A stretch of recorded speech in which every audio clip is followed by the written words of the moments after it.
Welcome to Down to Earth but Heavenly Minded podcast. Hosted by Irving Risch. Chapter 1: Ancient Pictures and Books. It was the divine purpose that the story of Israel in Egypt should never be forgotten. The Jews were commanded to tell it to their children, and the necessity for understanding it is forced upon ourselves by many a New Testament reference.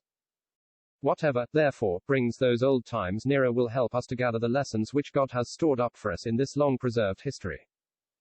By the aid of the monuments, we go back to the Egypt of Moses, and we look upon the scenes depicted upon the sacred page, and by the writings of the Egyptians we gain access to their innermost thoughts. The reader will not object to our commencing the task before us by a very simple mode of procedure. We will suppose ourselves traveling over part of the sands under which so much of ancient Egypt lies. We stumble upon a broken piece of pottery, and our interest being aroused, we take note of a mound which is before us. We begin to dig into the mound. After some days, we find the walls of a building, and presently we discover a crock, almost entire. The sand has done its work of burial faithfully, for, as we proceed, the painted wall of a house presents itself to view, and the picture reproduced upon the previous page appears before our eyes, fresh and lifelike. As if painted but yesterday. What a tale it unfolds. Once there lived within this house persons, who, in many respects, were like ourselves. They knew not only the art of construction, but they also had pleasure in adorning their walls with paintings. Their artists were capable of telling a tale through the eye, and they possessed a skill in the use of permanent colors now unknown. The picture itself is a veritable book of history. Holding in our hand the broken piece of pottery first chanced upon, and also the unbroken crock found within the building, the key to the painting is before our eyes. The art of the potter flourished in the days when that ruined house stood erect. Men then found the clay, mixed it, and fashioned it into pleasing and useful shapes.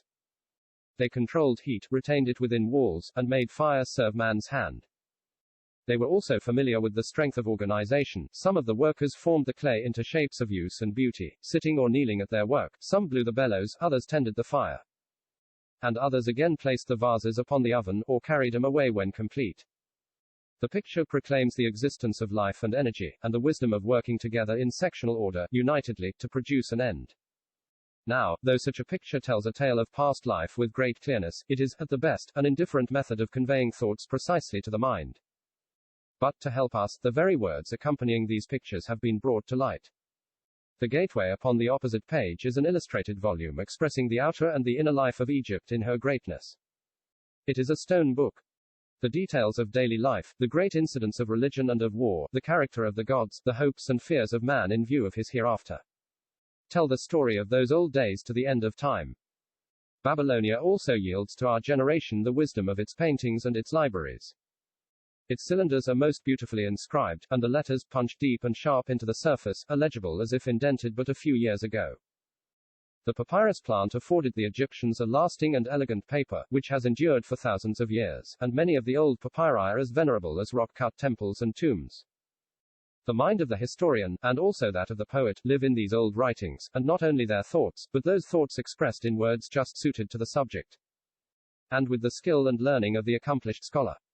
From the skill and learning of those old days attributed to Thoth, the god of letters and intelligence, we turn to the discovery of the system of reading the long-since-dead language of the ancient Egyptians. The very signs of the letters of which were, till recently, entirely unknown. It is one of the marvels of our day. Many erudite scholars tried to solve the mystery, and Young, among others, very nearly brought his researches to a satisfactory issue. See note. When the Rosetta Stone afforded the key to the riddle. The masterly wit of Champollion seized upon it, and opened up by it the priceless treasuries of the past. This celebrated stone is inscribed in Greek demotic writing and hieroglyphics, and it had often been observed that in the hieroglyphics, 2 ovals frequently occurred. Champollion made the magnificent surmise that these ovals contained the names of Ptolemy and Cleopatra, which often occur in the Greek inscription. There are 4 letters common to each of these names, page O, E, L, and within each of the ovals, 4 signs similar to each other occur. Here was the beginning of the track, which has widened out into the broad, grand road of the knowledge of the language of the ancient world. These 4 letters led to acquaintance with the alphabet. The Coptic, the lineal descendant of the ancient Egyptian speech, led to acquaintance with the words, the grammar was gradually mastered, and by degrees the mystery was completely solved. Note. The monuments of Upper Egypt, Mariat, page 30, Thoth, the god of letters, is usually represented as a human figure with the head of an ibis. Holding a tablet and a pen, sometimes with a man's face with the crescent of the moon upon his head.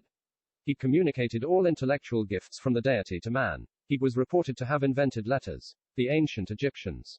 Wilkinson, Volume 3, pages 166, 167, and 168. He commonly bears in his hand a tablet and a reed pen. History of Ancient Egypt, Rawlinson, Volume I, page 371. In a legend concerning Thoth, he is thus addressed: letters, causing the memory to be neglected, will produce oblivion to the mind of the learner, because men, trusting to the external marks of writing, will not exercise the internal powers of recollection. End of note.